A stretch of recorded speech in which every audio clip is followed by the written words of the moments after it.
Shalom Aleichem, damai sejahtera. Benarkah Yahweh bukan nama? Saudara-saudara, akibat kesalahan penerjemahan dari Lembaga Alkitab Indonesia LAI, di kitab Yesaya 42 ayat 8 berbunyi, "Aku ini Tuhan, itu namaku." Maka ada jemaat bahkan pendeta yang mengatakan bahwa Yahweh itu bukan nama, melainkan gelar saja. Dan saudara-saudara, kalau kita lihat di kitab Tanak, di Yesaya 42 ayat 8 berbunyi, "Ani Yahweh Usmi," yang artinya aku Yahweh itu namaku. Jadi namanya Yahweh, bukan Tuhan, saudara-saudara. Dan kitab suci yang benar tidak pernah menulis ada Tuhan bernama Tuhan. Jadi kitab suci yang benar tidak pernah menulis ada Tuhan bernama Tuhan. Kalau manusia bernama Tuhan ada banyak. Di Jawa ada banyak manusia bernama Tuhan. Jadi Yahweh itu nama diri, nama Tuhannya Abraham, Ishak dan Yakub. Sekian, sampai jumpa. Shalom Aleichem, damai sejahtera.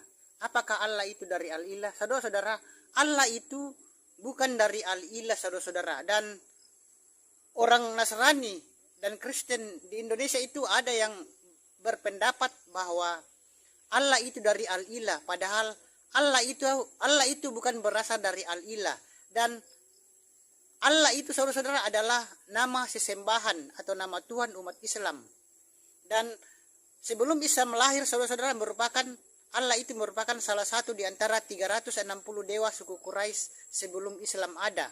Dan dapat kita lihat di buku, saudara-saudara, di buku yang berjudul Jerusalem Countdown, yang juga di buku Islam in the Jews. Dan kita bisa lihat juga di buku Passing Over dan masih banyak buku-buku yang lainnya yang mengatakan bahwa Allah itu nama dewa atau sesembahan. Sekian, sampai jumpa.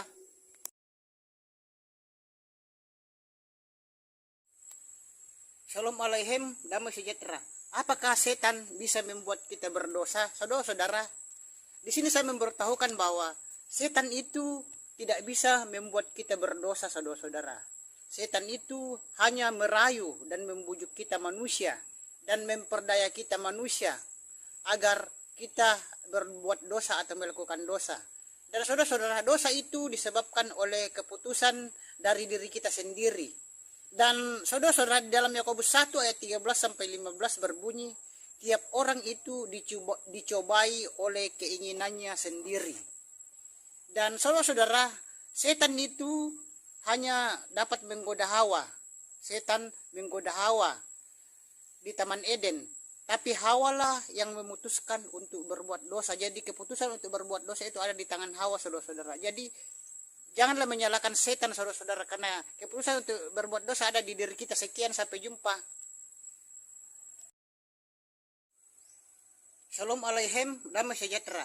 12 hal yang setan tidak bisa lakukan. 12 hal yang setan tidak bisa lakukan. Yang pertama adalah setan tidak bisa membuat kita berdosa. Yang kedua adalah setan tidak bisa membuat kita takut akan kematian. Yang ketiga, setan tidak dapat mengambil kekuatan rohani kita. Yang keempat, setan tidak dapat mengganggu kita apabila kita bertindak mengusirnya. Yang kelima, setan tidak dapat mengontrol kita. Yang keenam, setan tidak maha adil. Dan yang ketujuh, setan tidak maha tahu. Yang kedelapan, setan tidak dapat memberi kebahagiaan. Yang kesembilan, setan tidak dapat melakukan sesuatu tanpa izin Tuhan. Yang ke-10, setan tidak dapat mencuri iman kita. Yang ke-11, setan tidak dapat menghancurkan masa depan kita. Dan yang ke-12, yang terakhir, setan tidak bisa menang. Itulah 12 hal yang setan tidak bisa lakukan. Sekian, sampai jumpa. Bapak yang memberkati. Shalom Aleichem, damai sejahtera. Haruskah kita menyalahkan setan apabila kita berdosa? Saudara-saudara, apabila kita melakukan dosa, saudara-saudara, janganlah kita menyalahkan setan atau iblis, saudara-saudara. Mungkin kalau kita berbuat dosa, mungkin kita berpendapat, saya melakukan dosa ini karena setan yang ada di dalam hati dan pikiran saya, atau setan yang selalu menggoda atau merayu saya sehingga saya melakukan dosa. Saudara-saudara, di sini saya mau mengatakan bahwa janganlah kita menyalahkan setan apabila kita melakukan dosa, karena setan itu hanya dapat menggoda dan merayu kita untuk melakukan dosa, saudara-saudara. Tetapi keputusan untuk melakukan dosa itu ada di diri kita sendiri. Karena itu kuatkanlah iman kita kepada Bapa Yahweh supaya kita tidak melakukan dosa. Sekian, sampai jumpa. Shalom Aleichem, damai sejahtera.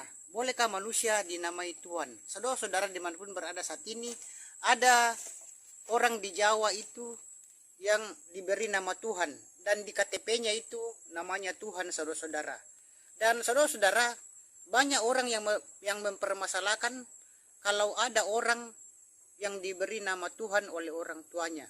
Dan saudara-saudara, di sini saya mau mengatakan bahwa Tuhan itu adalah sebutan atau jabatan atau gelar. Jadi Tuhan itu bukan nama Sang Pencipta langit dan bumi dan segala isinya, tetapi Sang Pencipta langit dan bumi dan segala isinya yaitu Yahweh. Yahweh Sang Pemilik surga, bukan Tuhan. Karena Tuhan itu adalah jabatan daripada Yahweh atau gelar daripada Yahweh, saudara-saudara. Jadi manusia bernama Tuhan itu tidak jadi masalah, tidak perlu dipermasalahkan. Sekian, sampai jumpa. Shalom Aleichem, damai sejahtera. Tuhan bernama Tuhan. Saudara-saudara, Tuhan itu adalah sebutan. Kenapa bisa jadi nama? Tuhan bernama Tuhan berarti ada Tuhan yang bernama Tuhan. Huruf besar semua, saudara-saudara. Jadi Tuhan yang mana, saudara-saudara? Dan kemudian Allah yang mana? Dan siapakah Allah itu sesungguhnya? Kita jadi bingung kan, saudara-saudara. Dan kalau kita mau belajar pasti temukan kejanggalan yang terjadi.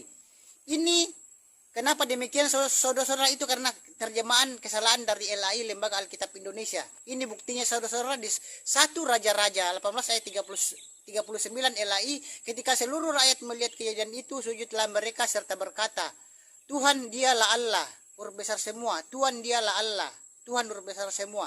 Tuhan dialah Allah, itu hanya huruf besar. Tuhannya huruf besar semua, saudara-saudara. Sekali lagi, Allah itu menurut kekristenan hanya sebutan. Berarti ada Tuhan bernama Tuhan atau Allah yang bernama Tuhan. Sekian, sampai jumpa. Shalom Aleichem, damai sejahtera. Bolehkah umat Nasrani dan Kristen di Indonesia memakai nama Yahweh? Saudara-saudara, saya mendengar ada umat Nasrani dan Kristen di Indonesia itu memanggil nama Sang Pencipta langit dan bumi dan segala isinya dan Sang Pemilik surga itu dengan nama Yahweh. Saudara-saudara, di sini saya mau mengatakan bahwa yang memakai nama Yahweh itu adalah orang Kristen Arab, karena orang Kristen Arab itu tidak mengenal huruf hidup. Jadi mereka menyebut nama Yahweh itu dengan Yahweh. Jadi kita orang Nasrani dan Kristen di Indonesia jangan ikut-ikutan menyebut nama Yahweh, karena kita orang Indonesia mengenal huruf hidup. Jadi kita harus menyebut nama Sang Pencipta itu dengan Yahweh, bukan Yahweh. Jangan kita ikut-ikutan orang Arab yang menyebut nama Yahweh. Sekian, sampai jumpa. Bapak Yahweh memberkati. Shalom Aleichem, damai sejahtera. Apakah Allah itu dari Al-Ilah? Saudara-saudara, Allah itu bukan dari Al-Ilah, saudara-saudara. Dan orang Nasrani dan Kristen di Indonesia itu ada yang berpendapat bahwa Allah itu dari Al-Ilah, padahal Allah itu bukan berasal dari Al-Ilah. Dan Allah itu, saudara-saudara, adalah nama sesembahan atau nama Tuhan umat Islam. Dan sebelum Isa lahir, saudara-saudara, Allah itu merupakan salah satu di antara 360 dewa suku Quraisy sebelum Islam ada. Dan dapat kita lihat di buku, saudara-saudara, di buku yang berjudul Jerusalem Countdown, yang juga di buku Islam in the Jews, dan kita bisa lihat juga di buku Passing Over, dan masih banyak buku-buku yang lainnya yang mengatakan bahwa Allah itu nama dewa atau sesembahan. Sekian, sampai jumpa.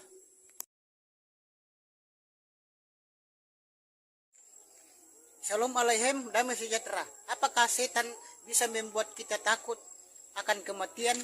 Saudara-saudara dimanapun berada saat ini, setan itu tidak bisa membuat kita takut akan kematian bagi orang yang beriman kepada Bapa Yahweh beserta Yesus Masiah wa Roh Kudus. Dan saudara-saudara, umumnya orang takut akan kematian, tapi kita yang sudah percaya kepada Bapa Yahweh di dalam nama Yesus Masiah, itu kita tidak perlu takut akan kematian. Sebab mati adalah keuntungan. Oleh karena kita berpindah kepada kehidupan yang kekal, saudara-saudara. Dan kuasa maut telah dikalahkan oleh Yesus HaMasiah. Sehingga maut dan kebinasaan tidak berkuasa atas kita oleh karena Yesus HaMasiah. Dan bila kita masih takut akan kematian, maka kita perlu mengecek kehidupan rohani kita. Jadi jangan kita takut akan kematian. Sekian, sampai jumpa. Bapak Yahweh memberkati. Sekian. Shalom Aleichem, damai sejahtera. Apakah di dalam kasih ada ketakutan? Saudara-saudara, di sini saya mau mengatakan bahwa di dalam kasih itu tidak ada ketakutan, saudara-saudara. Jadi orang yang masih takut itu, orang yang masih dalam ketakutan, contohnya takut kepada setan atau hantu, takut kematian, takut untuk melakukan hal-hal yang benar, itu berarti kasihnya belum sempurna. Karena orang yang masih dalam ketakutan itu menandakan bahwa kasih orang itu belum sempurna. Dan di dalam 1 Yohanes 4 ayat 18 berbunyi, 1 Yohanes 4 ayat 18 berbunyi, di dalam kasih tidak ada ketakutan. Kasih yang sempurna melenyapkan ketakutan. Sebab ketakutan mengandung hukuman, dan barang siapa takut, ia tidak sempurna di dalam kasih. Sekian, sampai jumpa. Bapak Yahweh memberkati. Shalom Aleichem, damai sejahtera. Bagaimana supaya kita sempurna di dalam kasih? Saudara-saudara, supaya kita sempurna di dalam kasih itu, kita tidak boleh takut, saudara-saudara. Karena orang yang takut itu mengandung penghukuman, saudara-saudara. Karena kalau kita takut itu, kita akan mendapat penghukuman. Kita akan mendapat penghukuman dari Tuhan. Jadi saudara-saudara, kalau mau sempurna di dalam kasih, maka janganlah takut, saudara-saudara. Di sini adalah janganlah takut untuk melakukan kebenaran. Jangan takut untuk janganlah kecuali kalau melakukan kesalahan. Shalom Aleichem, damai sejahtera.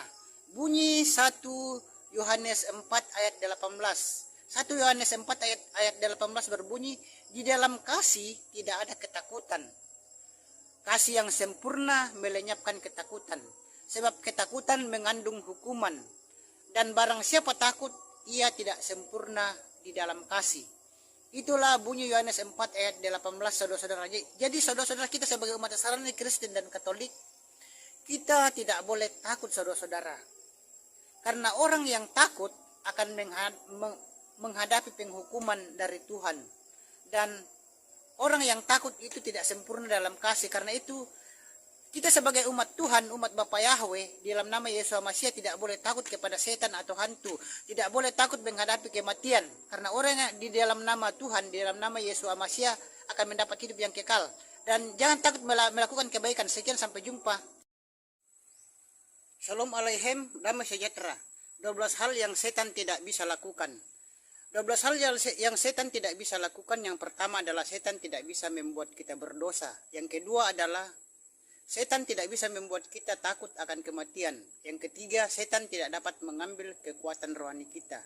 Yang keempat, setan tidak dapat mengganggu kita apabila kita bertindak mengusirnya. Yang kelima, setan tidak dapat mengontrol kita. Yang keenam, setan tidak maha hadir. Dan yang ketujuh, setan tidak maha tahu. Yang kedelapan, setan tidak dapat memberi kebahagiaan. Yang kesembilan, setan tidak dapat melakukan sesuatu tanpa izin Tuhan. Yang ke-10, setan tidak dapat mencuri iman kita. Yang ke-11, setan tidak dapat menghancurkan masa depan kita. Dan yang ke-12, yang terakhir, setan tidak bisa menang. Itulah 12 hal yang setan tidak bisa lakukan. Sekian, sampai jumpa. Bapak Yahweh memberkati. Shalom Aleichem, damai sejahtera. Apakah setan bisa membuat kita berdosa? Saudara-saudara, di sini saya memberitahukan bahwa setan itu tidak bisa membuat kita berdosa, saudara-saudara. Setan itu hanya merayu dan membujuk kita manusia dan memperdaya kita manusia agar kita berbuat dosa atau melakukan dosa. Dan saudara-saudara, dosa itu disebabkan oleh keputusan dari diri kita sendiri. Dan saudara-saudara, di dalam Yakobus 1 ayat 13 sampai 15 berbunyi, tiap orang itu dicobai oleh keinginannya sendiri. Dan saudara-saudara, setan itu hanya dapat menggoda Hawa. Setan menggoda Hawa di Taman Eden. Tapi Hawa lah yang memutuskan untuk berbuat dosa. Jadi keputusan untuk berbuat dosa itu ada di tangan Hawa, saudara-saudara. Jadi janganlah menyalahkan setan, saudara-saudara, karena keputusan untuk berbuat dosa ada di diri kita. Sekian, sampai jumpa.